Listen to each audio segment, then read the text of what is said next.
it's Gina with WTI, and I'm always on the lookout for comfortable jeans that I can wear every day. I got a pair of Levi's 724s that are so awesome. I just love them. For one thing, they're high-waisted. I definitely like that look a lot better than some of the lower-waisted jeans.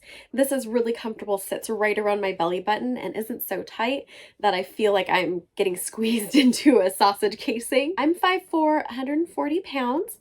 I did get the size 29 regular. There's plenty of room around the waist, which I really like because that means that when I sit down or eat a heavy meal, I'm not going to feel like I need to unbutton so that I'm not feeling all squished into these jeans.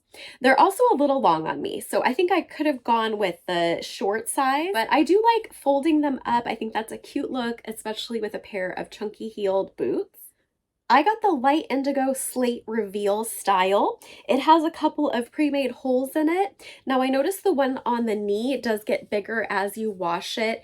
Sometimes the little threads are getting caught on other things in the washing machine, so you can anticipate that getting a little bit bigger. The other ones around the pocket are staying the same size whether I wash them or not.